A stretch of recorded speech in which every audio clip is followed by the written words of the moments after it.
Hello friends, welcome to my channel Maths by Neetu ma'am. Today's topic is ratio and proportion. Ratio and proportion एक बहुत important topic है जो सारे competitive exams में आता है। कोई भी एग्ज़ाम ऐसा नहीं है जिसमें इससे रिलेटेड क्वेश्चंस नहीं आते हैं और ये टॉपिक बहुत ज़्यादा इजी है, इसमें टफ क्वेश्चंस नहीं है। तो आज मैं आपको इससे रिलेटेड क्वेश्चंस और कुछ टिप्स बताऊंगी जिससे कि ये टॉपिक आपके लिए बहुत ज़्यादा इजी हो जाएगा और आप इसको कंफर्टेबली सॉल्व कर पाएंगे। बट उससे पहले आप जानते हैं आपको क्या करना है, मेरी वीडियोज़ को लाइक करना। अगर आप लाइक करते हैं, अगर आपको पसंद आती है, अगर आपको मेरे टिप्स अच्छे लगते हैं तो आप उसको लाइक करेंगे और उसको अपने फ्रेंड के साथ शेयर करेंगे। और जिन्होंने अभी तक चैनल को सब्सक्राइब नहीं किया है, प्लीज़ मैं आपसे बोलूँगी पहले आप चैनल सब्सक्राइब करें जिससे मैं आपको ज़्यादा से ज़्यादा मटेरियल प्रोवाइड करा पाऊँ। तो सबसे पहले हम स्टार्ट करते हैं। इसमें जो पॉइंट्स हैं वो आप देखिए कि क्या क्या टिप्स हैं जिससे कि आप ये क्वेश्चन इजीली सॉल्व कर सकें। सबसे पहले रेशो प्रोपोर्शन हम यूज़ क्यों करते हैं? रेशो प्रोपोर्शन हम इसलिए यूज़ करते हैं किसी चीज़ को कंपेयर करने के लिए। जैसे सपोज एज भी हो सकती है, इनकम भी हो सकती है, वेट भी हो सकता है, कुछ भी आप इसमें ले सकते हैं। जैसे कि सपोज मैंने आपसे बोला कि दो भाई हैं, उनकी एज जो है एक की 15 ईयर्स है, एक की 20 ईयर्स है। तो अब इनमें रेशो क्या है? अब आपको इनका रेशो बताना है तो ये आपके कंपेयर में कैसे यूज होगा? जो कॉमन चीज होती है वो हट जाती है। सपोज मैंने आपको बोला एक की 15 ईयर्स है और एक की क्या बोली मैंने आपको 20 ईयर्स है, ठीक है। तो इसमें क्या करेंगे, जो कॉमन चीज होती है वो हटा देते हैं। जैसे ये भी 5 का मल्टीपल है, इसको हम क्या लिख सकते हैं 3 into 5 लिख सकते हैं और इसको हम क्या लिख सकते हैं 4 into 5। तो इसमें कॉमन पार्ट क्या हो गया 5। जो कॉमन पार्ट होता है वो हट जाता है, आपस में कैंसिल हो जाता है और इसका रेशो क्या बन गया, मतलब दोनों भाइयों के बीच की एज का रेशो क्या है 3:4 है। इस तरह से हम इसको रिप्रेजेंट करते हैं।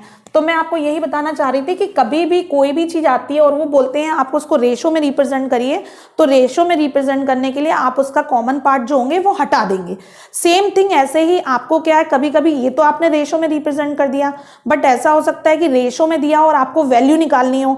सपोज मैंने बोला इसी क्वेश्चन में बोला कि उन दोनों की भाइयों की उम्र का योग, जो एज है उनका योग 35 ईयर्स है, ठीक है। यही क्वेश्चन मैंने आपको दिया कि यदि उन दोनों के बीच में, राम और श्याम के बीच में जो रेशो है वो 3:4 है और यदि उनका योग 35 ईयर्स है तो बताइए राम की आयु कितनी है। तो अब आपको सपोज राम की आयु निकालनी है, तो राम की आयु कितनी दिख रही है 3 दिख रही है। और हमेशा रेशो का नियम होता है इन दोनों का जो प्लस होता है वो नीचे लिखते हैं टोटल। तो टोटल इन दोनों का प्लस करेंगे तो कितना आ जाएगा 7 आ जाएगा और मल्टीप्लाई जो भी उम्र से आपको हिस्सा निकालना है वो लिख देंगे। तो 7 से आपने डिवाइड किया, 7 7 1 जा 7, 7 5 जा 35, 3 5 जा कितना हो गया 15 ईयर्स। इट मीन्स क्या हो गया, जो राम की एज थी वो 15 ईयर्स थी और श्याम की कितनी हो जाएगी, श्याम की 4/7 मल्टीप्लाई 35, तो ये हो गया 7 5 जा 35, ये हो गया 20 ईयर्स श्याम की एज हो गई। तो आपको इससे क्या समझ में आया कि हम अगर हमारे पास एज दी हुई है तो हम कंपेयर करने के लिए उनको कर देंगे तो उससे हमारी क्या आ जाएगी, उनका रेशो आ जाएगा।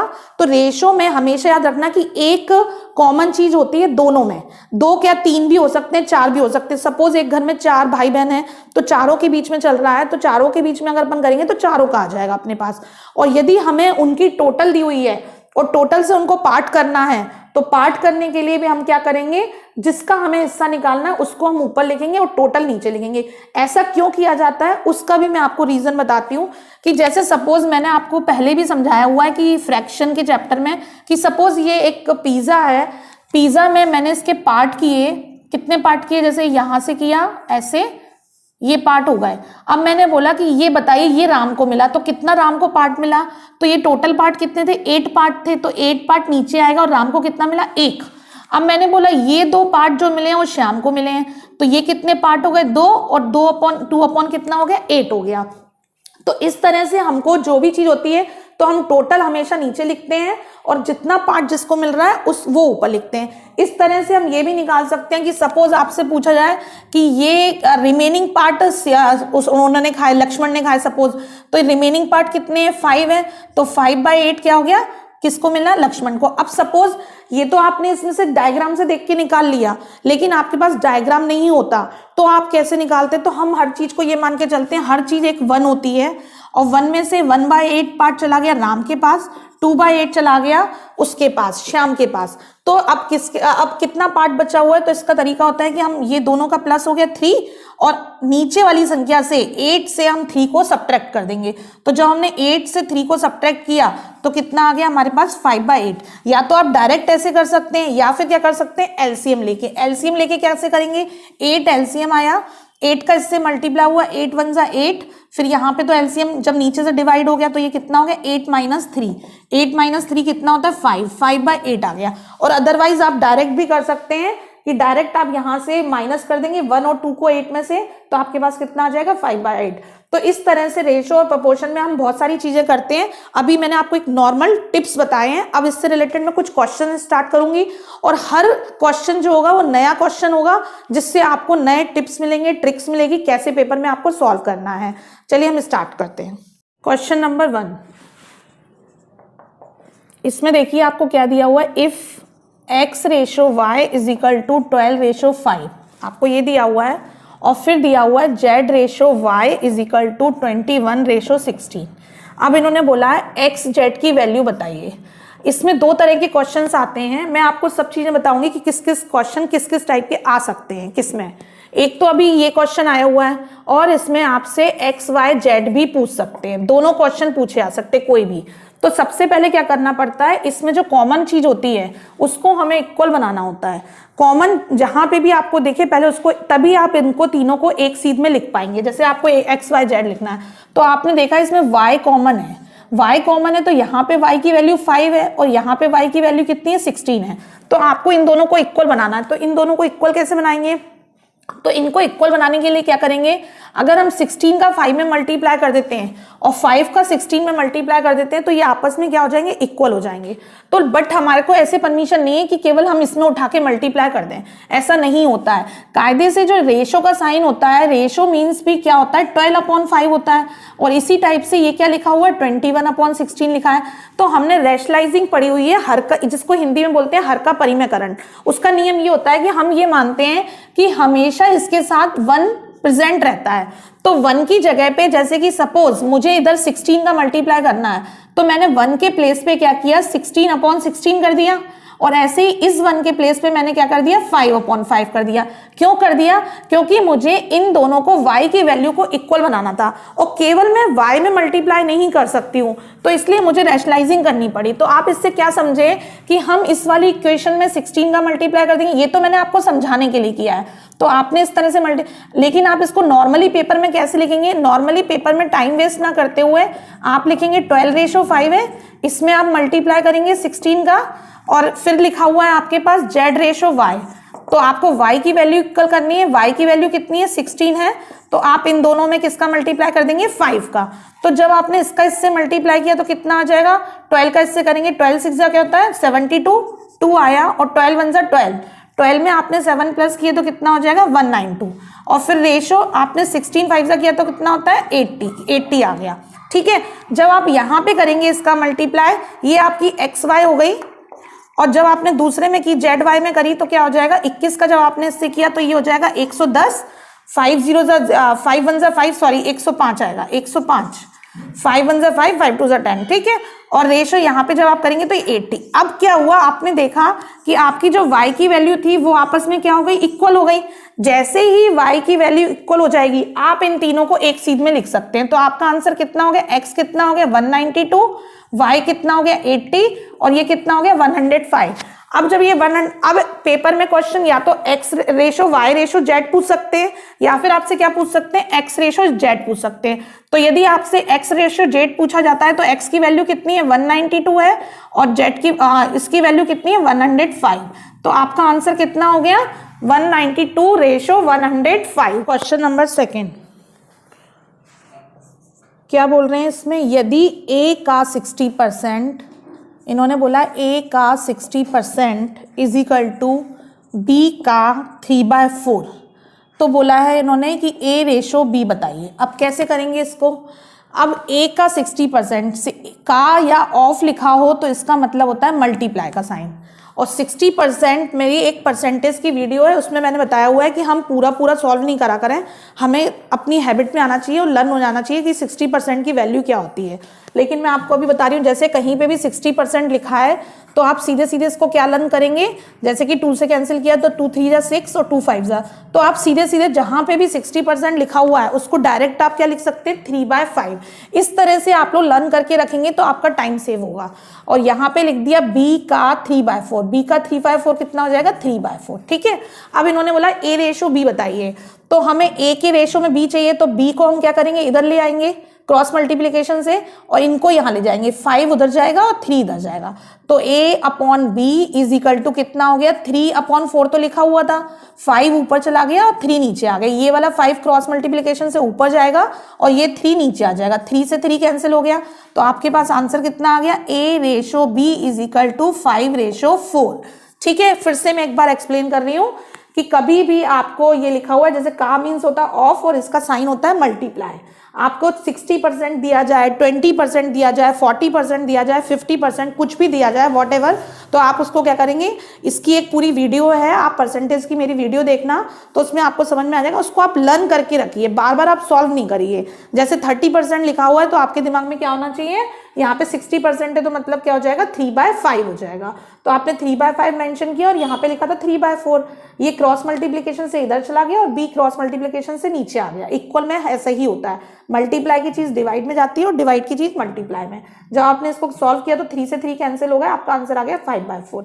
क्वेश्चन नंबर 3 में दिया हुआ है a इक्वल टू b और फिर दिया हुआ है b इक्वल टू c। अब उन्होंने बोला है हो तो a रेशो b की वैल्यू बतानी, a रेशो c की वैल्यू बतानी है क्या होगी। ठीक है, तो आपने क्या देखा कि a अगर b के इक्वल है, b इक्वल है, तो इसको अगर हमें रेशो में लिखना हो तो हम कैसे लिखेंगे, ये b इक्वल में लिखा हुआ है, अब क्या होगा, इसको क्रॉस मल्टीप्लीकेशन से हम नीचे ले आएंगे, जब ये b नीचे आएगा तो यहाँ पे रिमेनिंग कितना होगा, 1, तो अब क्योंकि a रेशो b है तो हम ये मान सकते हैं 1/1, सीधी सी बात है, 1 है तो 1 क्यों मानते हैं, क्योंकि जब b नीचे आएगा तो यहाँ पे 0 तो रहेगा नहीं, लेफ्ट 1 रहता है लेफ्ट में, क्यों, क्योंकि 1 का किसी संख्या से मल्टीप्लाई करते तो वो संख्या ही आती है, अगर 0 होगा तो वो तो वैल्यू 0 हो जाएगी, तो आप 0 सपोज नहीं करेंगे। सेम केस इसको करेंगे, तो b/c किया तो यहाँ पे कितना आ गया, 1/1। अब हमारे पास ab की वैल्यू कितनी है, ab की वैल्यू है 1/1 और BC की वैल्यू कितनी है, 1/1। और मैंने आपको बताया हुआ है कि जो चीज कॉमन होती है उसको इक्वल बनानी होती है, तो कॉमन क्या है, b तो ऑलरेडी इक्वल दिख रहा है तो हमें चेंज करने की जरूरत ही नहीं, क्योंकि 1 ही 1 है, तो हमारा ABC का नया रेशो क्या आ गया, ABC का रेशो आ गया 1/1/1। बट उन्होंने हमसे पूछा है कि A और रेशो C बताइए, तो A रेशो C बताएंगे तो हमारा आंसर कितना आ जाएगा, 1/1, ये हमारा आंसर हो गया। क्वेश्चन नंबर 4 दिया है, किसी थैले में 50 रुपए, 50 रुपीज, 20 रुपीज और 5 रुपीज के नोटों की संख्या का अनुपात 4:5:6 है। उन्होंने बोला एक बैग है, एक कैरी बैग है, इस कैरी बैग के अंदर क्या है, 50 रुपीज के नोट है, फिर इसमें 20 रुपीज के नोट है और आपके पास इसमें क्या है, 5 रुपीज के नोट है, ये 3 तरह के नोट मिक्स हैं। और जब इसका हमने रेशो देखा, मतलब जो 50 रुपीज के नोट थे उनका रेशो क्या था, 5 था, और ये कितने थे, 6 थे, 4 था, 5 था और 6 था। मतलब जो 50 रुपए के नोट हैं वो कितने, सपोज हम मान लेते हैं कि समझ लीजिए 50 रुपए के जो नोट है वो 4 नोट है, और जो 20 रुपए के नोट है उनकी संख्या कितनी है, 5 है, और जो ये हैं 5 रुपीज के नोट है उनकी संख्या कितनी है, 6 है। ये एक हमने एक मान लिया, क्योंकि रेशो में मैं आपको बता चुकी हूँ कि एक कंपैरेटिव वेरिएबल होता है जो कि कॉमन जैसे ही होता है उसको हम अलग कर देते हैं, जो कॉमन आता है इसका मतलब इसके अंदर कोई वैल्यू कॉमन है जो हमने हटा दी है, तो जो कॉमन वैल्यू होती है उसको हम क्या मान के चलते हैं, x सपोज कर लेते हैं। तो हमने माना कोई x नंबर है जो तीनों में मौजूद है और वो हमने हटा दिया है। अभी हमने ये इतना लिखा, इसके बाद वो बोल रहे हैं कि इनका जो टोटल अमाउंट है इस बैग के अंदर कितना अमाउंट है, 3300, इतना रुपए इसके अंदर हैं, जिसमें 50 रुपए के नोट भी हैं, 20 रुपए के नोट भी हैं और 5 रुपए के नोट भी हैं। तो आप बोल रहे हैं कि 50 रुपए के नोटों की संख्या कितनी है वो हमें बतानी है। तो सबसे पहले हमें टोटल अमाउंट कितना दिया हुआ है, टोटल अमाउंट इन्होंने दिया हुआ है 3300। अब 50 रुपए के नोट हैं वो कितने हैं, 4x हैं। मैंने आपको पहले ही माना है कि रेशो जब भी होता है तो हम एक क्या मान लेते हैं, एक वेरिएबल मान लेते हैं कि एक वेरिएबल है x जो हमें दिख नहीं रहा है, हट चुका है कॉमन। तो हमने माना कि 4x के नोट इसके हैं 50 रुपए के, फिर 20 रुपीज़ के नोट हैं वो कितने हैं, 5x हैं, और जो आपके ये वाले नोट हैं कितने, 5 रुपीज़ के नोट हैं वो कितने हैं, 6x हैं। तो टोटल अमाउंट कितना हो गया, ये आपका टोटल अमाउंट है। तो इस तरह से इक्वेशन बनती है, जितने रुपए हैं और जितने नोट हैं, जितने रुपए का जितने नोट से मल्टीप्लाई करेंगे तो टोटल अमाउंट उतने रुपए का आ जाएगा, 50 रुपए का। ऐसे ही सेम 20 रुपए का अमाउंट आ गया और ऐसे ही 5 रुपए का अमाउंट आ गया। तो टोटल अमाउंट को जब हमने प्लस किया तो उसकी वैल्यू कितनी है, 3300 के इक्वल है। तो जब हमने इसको सॉल्व किया तो ये कितना हो जाएगा, 5 4 20, 200x हो गया। इसको सॉल्व किया तो ये कितना हो गया, 100x, और ये कितना हो गया, 30x, इजिकल टू कितना आ गया, 3300। इनको प्लस किया तो कितना हो गया, 330x इजिकल टू 3300। अब ये देखिए ये पूरा पूरा कैंसिल हो गया और 10 आ गया। x की वैल्यू कितनी आ गई आपके पास, 10। ठीक है, अब इसका मतलब जो कॉमन वैल्यू थी तीनों में वो x थी। अब इन्होंने बोला 50 रुपए के नोटों की संख्या बताओ, तो 50 रुपए के नोटों की संख्या कितनी थी, 4x थी। तो x की वैल्यू कितनी है, 10। हमने 10 का मल्टीप्लाई कर दिया, यानी कि 50 रुपए के कितने नोट थे, 40। देखो इसमें दो क्वेश्चन आ सकते हैं। एक क्वेश्चन तो आया कि 50 रुपए के नोटों की संख्या कितनी है, तो वो आ गया हमारे पास 40। दूसरा क्वेश्चन ये आ सकता था कि 50 रुपए का टोटल अमाउंट कितना है। तो अगर हमें 50 रुपए का टोटल अमाउंट निकालना है तो ये तो 40 नोट है और इसको हम क्या कर देंगे, 50 से मल्टीप्लाई, यानी कि 2000 रुपीज जो है वो 50 रुपए के नोटों का अमाउंट है। तीसरा क्वेश्चन क्या बनता है, तीसरा क्वेश्चन ये बनता है कि बताइए 20 रुपए के नोट और 50 रुपए के नोट में कितना डिफरेंस है। तो डिफरेंस कितना दिख रहा है, ये 5x थे, ये 4x थे। तो 5x में से आपने 4x सब्ट्रैक्ट किए तो कितना, x, यानी कि 10 नोटों का अंतर है। जो 50 रुपए के नोट है वो 40 हैं और उसके नोट कितने हैं, जो 20 रुपए के नोट है वो कितने हैं, 50 हैं। तो दोनों में नोटों का अंतर कितना हो गया, 1x मतलब x की वैल्यू कितनी निकाली थी, 10। तो इस तरह से इस रेशो से संबंधित वो कोई सा भी सवाल आपसे पूछ सकते हैं। नेक्स्ट क्वेश्चन, नेक्स्ट में दिया हुआ है 3 कक्षाएं हैं, उनमें विद्यार्थियों की संख्या का अनुपात कितना है, 2:3:4। वो बोल रहे हैं एक क्लास में जो स्टूडेंट हैं उनका रेशो 2:3:4 है। 3 कक्षाएं दी हुई हैं, ये एक क्लास मान लीजिए, एक क्लास और ये क्लास। अब बोल रहे हैं प्रत्येक कक्षा में, प्रत्येक क्लास में 12 स्टूडेंट और बढ़ गए, इंक्रीज हो गए। 12 स्टूडेंट क्या होगा, इंक्रीज, हर क्लास में इंक्रीज हुए हैं। तो उन्होंने बोला जो नया रेशो मिलता है वो कितना मिल जाता है, 8:11:40। ये न्यू रेशो है। तो अब इसको कैसे करेंगे, अभी तक क्या होता है, इसमें 2 ट्रिक्स होती हैं। मैं आपको दोनों ट्रिक समझा देती हूँ। कभी कभी क्या रहता है, इस टाइप से दिया रहता है कि इन तीनों का अनुपात दिया हुआ है और उन्होंने बोला 12 विद्यार्थी बढ़ गए, और ये जो रेशो दिया हुआ है इनके बीच में इक्वल डिफरेंस रहता है। जैसे कि 2 और 8 के बीच में कितने का डिफरेंस है, 6 का। 3 और 11 के बीच में कितने का डिफरेंस है, 11 में से 3 माइनस किए तो कितना आ गया, 8। और यहाँ पे 4 और 14 माइनस किए तो कितना आया, 10। तो ये डिफरेंस इक्वल नहीं है, क्योंकि इसके बीच में जो डिफरेंस आया वो 8 आया और इसके बीच में जो डिफरेंस आया 10। तो इसमें ट्रिक नहीं लगेगी। अदरवाइज इसमें एक शॉर्ट ट्रिक लगती है। शॉर्ट ट्रिक ये होती है आपकी कि इसमें जो भी डिफरेंस होता है वो इन विद्यार्थियों के इक्वल हो जाता है कि कितने स्टूडेंट बढ़े जिसके कारण ये डिफरेंस आया। अब क्या हुआ कि आपने देखा कि यहाँ पे आपने क्या किया, 6x लिखा, क्योंकि यहाँ पे क्या है कि इन दोनों के बीच में डिफरेंस कितना है, 6x का है। और ये 6x का डिफरेंस कब आया, 12 स्टूडेंट के बढ़ने पर। अगर यहाँ सब जगह डिफरेंस 6x होता तो हमें पूरा क्वेश्चन सॉल्व करने की जरूरत ही नहीं थी, हमारा क्वेश्चन ट्रिक से सॉल्व हो जाता।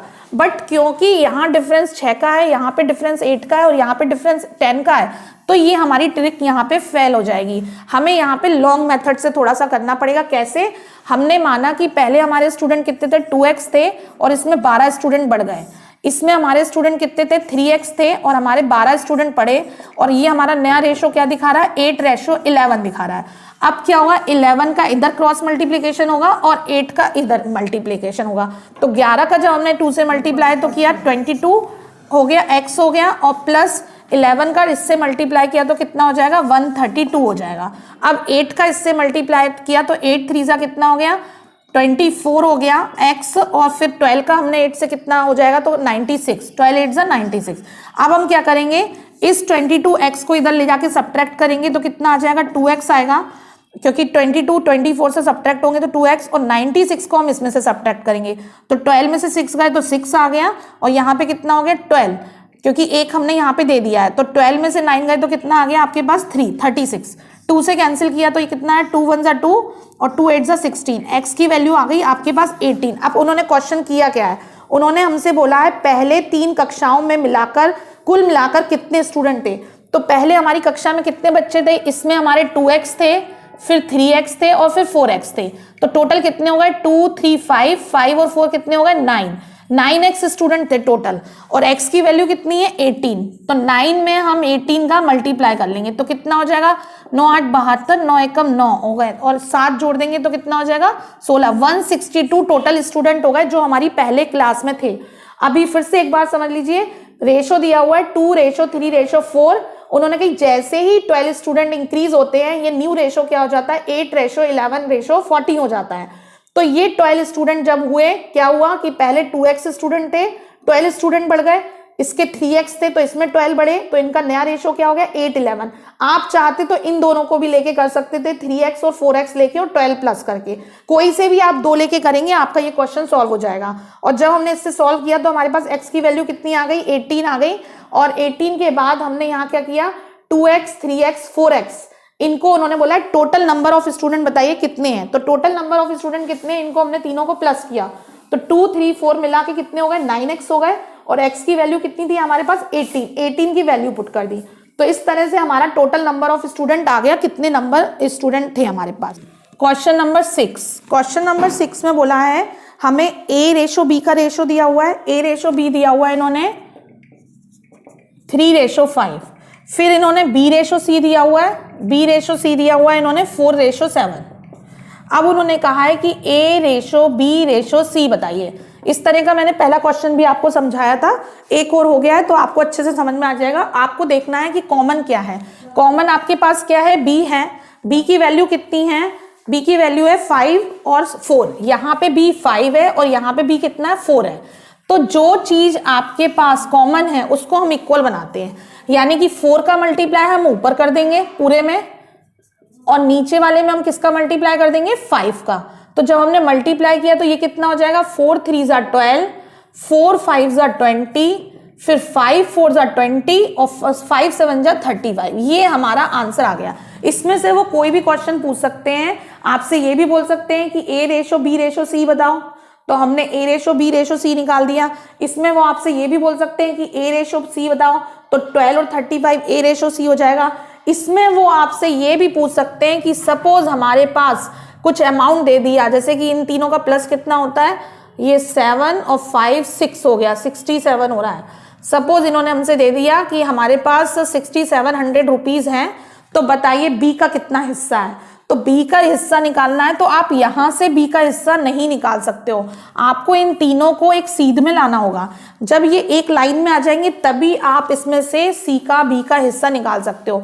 वो आपसे ये भी पूछ सकते हैं कि ए और बी के बीच में डिफरेंस कितने का है वो बताइए, या ए और बी का टोटल कितना है वो बताइए।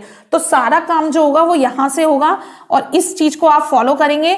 जब ये तीनों एक उसमें आ जाते हैं तो आपको इनको फॉलो नहीं करना होता है। ये एक्चुअल में ए का बी से रिलेशन है और बी का सी से रिलेशन है, बट वो उन तीनों का एक साथ रिलेशन नहीं है। और सवाल तब सॉल्व होगा जब ए का बी का और सी का आपस में रिलेशन हो जाएगा, तब ये क्वेश्चन सॉल्व होगा। क्वेश्चन नंबर 7 में दिया हुआ है कि ए और बी की वार्षिक आय का मतलब होता है एनुअल इनकम, वो दी हुई है 4:3 में।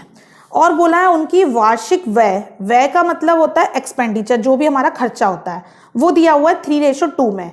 यदि वर्ष के अंत में उनमें से प्रत्येक को 6000 रुपीज की बचत हो, बचत मतलब क्या होता है हमारी सेविंग, जो हमने सेविंग करी, तो ए की वार्षिक आय बताइए। आप इस क्वेश्चन को ध्यान से समझिएगा। ए और बी की इन्होंने दी हुई है हमें 4:3 में एनुअल इनकम, ठीक है, ये एनुअल इनकम है। फिर इन्होंने बोला इनका जो एनुअल एक्सपेंडिचर है, एक्सपेंडिचर मतलब हो गया खर्च, वो कितना है 3:2 में है। और जो बचत दी हुई है सेविंग दी हुई है रुपए में 6000 ईच हो रही है। तो उन्होंने बोला ए की वार्षिक आय बताइए। देखिए अभी इससे पहले जस्ट जो मैंने क्वेश्चन लिया था क्वेश्चन नंबर 5, उसमें मैंने कहा था अगर हमें 2 रेशो दिए हों और दोनों रेशो का डिफरेंस इक्वल हो, जैसे इसका डिफरेंस कितना है 1 का और इसका डिफरेंस कितना है 1 का, जब कभी भी ये कंडीशन आए तो इसमें आपकी ट्रिक लग जाती है और ये question with in second solve होता है। कैसे होता है सॉल्व, क्योंकि यहाँ पे क्या हुआ डिफरेंस 1 का आ रहा है और यहाँ पे भी डिफरेंस कितना आ रहा है 1 का। इसका मतलब इनकम और जो एक्सपेंडिचर है अगर इनकम में से हम एक्सपेंडिचर को माइनस करते हैं, जो हमारी इनकम है, आय है, उसमें से हम अपने खर्चे को माइनस करते हैं, तो हमारे पास क्या आती है, सेविंग आती है। ठीक है, तो इनकम कितनी थी उसकी, 4x थी, और खर्चे कितने थे, 3x थे, और कितना डिफरेंस आया, 1x का। यानी कि ये जो 1x की वैल्यू है वो किसके इक्वल है, 6000 के। तो x की वैल्यू क्या आ गई, 6000 आ गई। आपको कुछ करना ही नहीं पड़ा, अदरवाइज आपको क्या करना पड़ता, हमारा जो नियम है, अगर ये डिफरेंस इक्वल नहीं होता तो आपको क्या लिखना पड़ता कि 4x है, 4x में से आपने सब्ट्रैक्ट किए, जैसे कि आपका 4x में से 6000 आपने सब्ट्रैक्ट किए इनकम में से, तो आपके पास कितना आया, यहाँ पे आप करते 3x माइनस 6000, और फिर यहाँ पे लिखते नया रेशो कितना आता है, 3:2। ये हमारा मेथड है। मेथड ये बोलता है कि जिसके कारण जो डिफरेंसेस आए हुए हैं वो लिखते हैं, क्योंकि इनकम में से जब हमने सेविंग हटा दी तो हमारे पास एक्सपेंडिचर आ गया। ऐसे ही बी की इनकम में से जब हमने एक्सपेंडिचर निकाल दिया तो हमारे पास सेविंग आ गई। ये प्रोसेस करनी पड़ती। बट अगर इन केस ये आता है कि इनके बीच में डिफरेंस इक्वल होता है, जैसे 1x का डिफरेंस और यहाँ पे 1x, तो हमारा सिंपल सा तरीका है कि उस 1x की वैल्यू इसके कारण, ये जो 1 का डिफरेंस आया वो इसके कारण आया है, तो इसका मतलब ये 1x इसके इक्वल हो जाता है और हमें ये प्रोसेस नहीं करनी पड़ती, हमारा टाइम सेव हो जाता है। तो x की वैल्यू क्या आ गई, हमारे पास 6000 आ गई। अब उन्होंने बोला a की वार्षिक इनकम बताइए। a की वार्षिक इनकम कितनी थी, 4x थी, तो बस 4 लिखा और x की वैल्यू हमने 6000 पुट कर दी। 4 6 जा कितना हो गया, 24,000 उसकी वार्षिक इनकम। वो जो भी बोलेंगे वो आप निकाल सकते हैं, वार्षिक इनकम निकाल सकते हैं, वार्षिक उनका एक्सपेंडिचर निकाल सकते हैं। एक्सपेंडिचर कितना था, 3x, तो आप 3 × x कर दीजिए, 3 6 जा 18 हो गया, और सेविंग आपके पास कितनी आ गई, 6000। आपसे जो भी क्वेश्चन में पूछा जाता है, डिमांड करते हैं, x की वैल्यू पुट करके आप निकाल सकते हैं। Next question number 8। Question number 8 में बोल रहे हैं ए बी सी के मासिक वेतन, मासिक वेतन मीन्स होता है salary, monthly salary. A B C की उन्होंने हमें सैलरी का जो रेशो दिया है वो दिया है 2:3:5। मतलब ए की सैलरी हो गई 2x, बी की सैलरी हो गई 3x और सी की सैलरी हो गई 5x। यदि सी का मासिक वेतन ए के मासिक वेतन से 12,000 रुपीज अधिक है, मतलब सी का मासिक वेतन कितना था, 5, और ए का मासिक वेतन कितना था, 2। इन दोनों का जो डिफरेंस दिया हुआ है, 5x माइनस 2x का डिफरेंस दिया हुआ है 12,000। उन्होंने बोला सी की जो सैलरी है, मंथली सैलरी है, वो ए की सैलरी से कितने रुपए अधिक है, 12,000 रुपीज अधिक है। तो 5x में से आप 2x को सब्ट्रैक्ट कर देंगे। जब आपने सब्ट्रैक्ट किया तो कितना है, 3x। 3x की वैल्यू कितनी हो गई, 12,000। 3 से आपने सब्ट्रैक्ट किया, 3 से डिवाइड किया तो 3 4 12 और ये 12,000। तो x की वैल्यू कितनी आ गई आपके पास, 4,000 आ गई। अब उन्होंने हमसे पूछा क्या है, ये तो हमने सॉल्व कर दिया। अब उन्होंने बोला बी की वार्षिक वेतन बताइए क्या होगा। देखो आपको अभी मंथली वेतन दे रहे थे और अब आपसे उन्होंने एनुअली। क्वेश्चन को आपको अच्छे से रीड करना है कि कहीं कुछ आपका वर्ड छूट ना जाए जिसके कारण आपका क्वेश्चन रॉन्ग ना हो जाए। तो इन्होंने हमसे एनुअल इनकम बी की पूछी है, तो बी की एनुअल, पहले हम मंथली इनकम निकाल लेते हैं। बी की मंथली इनकम कितनी है, 3x है, तो 3x है तो 3 का इससे मल्टीप्लाई किया तो कितना आ गया, बी की मंथली इनकम आ गई आपके पास 12,000। अब उन्होंने बोला एनुअली इनकम बताइए। एनुअल मतलब 1 month is equal to value दी हुई है और आपके पास कितने मंथ होते हैं, ईयर में 12 मंथ होते हैं, तो आप 12 का क्या करेंगे, इससे मल्टीप्लाई कर देंगे। जब आप 12 से मल्टीप्लाई करेंगे तो 12 का स्क्वायर कितना हो गया, 144, और ये 000 लगा दी।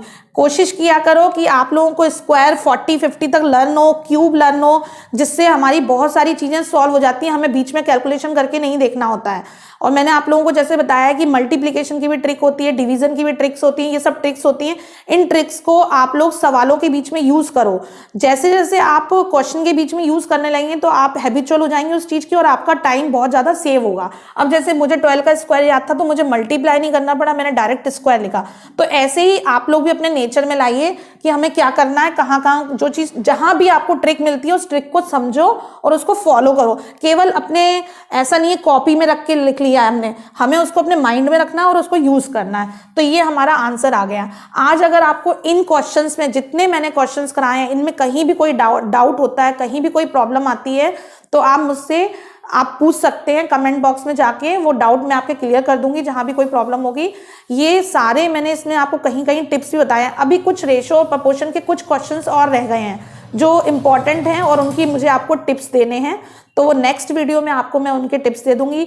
और इस चैप्टर को जो बच्चे भी एमपी पुलिस की प्रिपरेशन कर रहे हैं, एसएससी की प्रिपरेशन कर रहे हैं, क्योंकि एसएससी का एग्जाम्स भी मार्च अप्रैल में है और एमपी पुलिस का एग्जाम भी 6 मार्च को है, तो उसके लिए ये टॉपिक बहुत ज़्यादा बेनिफिशियल है। इससे क्वेश्चंस आने ही हैं, 3 से 4 क्वेश्चन आपके रेशो से रिलेटेड है। तो इस चैप्टर को बहुत अच्छे से करिए। कोई भी डाउट है तो आप पूछिए, कोई प्रॉब्लम नहीं है। और अगर आपको मेरी वीडियोस अच्छी लग रही है तो आपको लाइक करना है, चैनल को सब्सक्राइब करना है। Thank you so much.